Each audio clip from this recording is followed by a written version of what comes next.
Hello guys, magandang morning ulit sa inyong lahat dyan. Ako po ay meron na namang nakitang mga bagay dito sa nakaumbok na lupa na ito. Ay ako ay mayroong itatanong sa inyo, ay ako gay inyong sagutin ng maganda.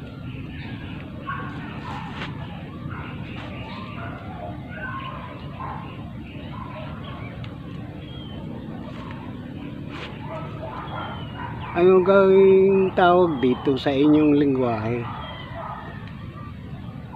Ay sa amin pong kung tawagin to'y kabute. Ayan. Alam niyo po ba na ang kabute, yan dyan po sumisilong yung mga nilalang na maliliit na nakatira dito sa punso. Pasintabi po nagkukwento lang kang magulo. Dito po sila sumisilong at nagpapahinga sa ilalim po nito, lalo na kung panahon ng tag-ulan, dahil tag-ulan lang naman talaga lumalabas ito. Ito po yung silungan nila. Pasintabi po, okay, magagalit. Alam nyo po guys, na dito po nagsimula yung alamat ng payong na ginagamit nating mga tao, lalo na pag mainit ang araw, umuulan. Dito po nagsimula ang alamat ng payong. Bakit nga po? Ito po yung aking kwento. May mag-ama po na naghahanap nitong kabute at marami po silang nakuha. At ikinukwento po ng ama doon sa kanyang anak ang bagay na kamukha nito, yung payong nga. Ang sabi ng ama, "Anak, alam mo ba kung ano yung tawag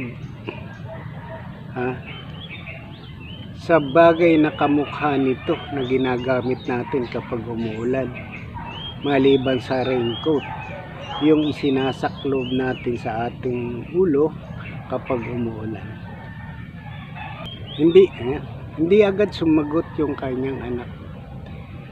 Habang sila'y naglalakad, nahulog po yung kabute na bitbit ng kanyang ama at naapakan pa. "Anak, alam mo ba kung ano yung tawag sa bagay na kamukha nito na ginagamit natin kapag umuulan? Maliban sa raincoat, yung isinasaklob natin sa ating ulo kapag umuulan." Ang sabi ng anak, "Pa, yung kabute." Ay hindi gaanong naintindihan po ng kanya. Inulit ng anak, "Pa, yung kabute." "Anak, ano yung sinasabi mo? Hindi ko maintindihan. Pakilakas mo pa." Sabi ng anak, "Pa, yung kabute." Sa hindi kalayuan, mayroong nakarinig sa kanila. Alagay pagkabingi mong matanda ka. Ang sabi ng anak mo, "Pa, yung kabute." "Payong." Ikaw kay naglinis ng iyong tainga. "Payong." Payong. Ayun, doon po nagsimula ang alamat ng payong sa ganitong itsura na ginagamit natin sa araw-araw kapag umuulan. Yun, doon po nagsimula ang alamat ng payong. Tama ba? Parang mali.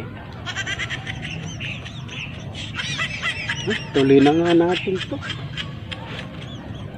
Tinatanghali ako tuloy sa kakwento sa inyo. Magulang na ito.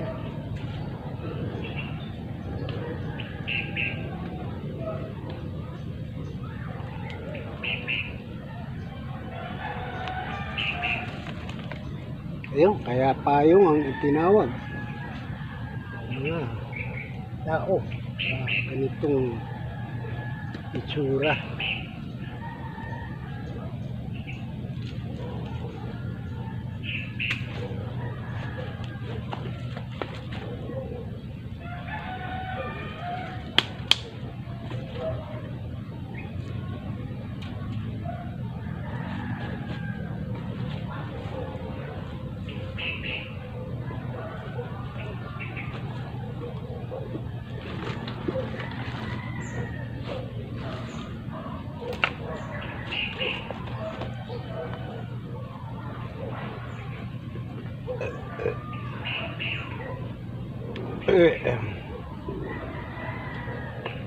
Yun guys, payong lang pala.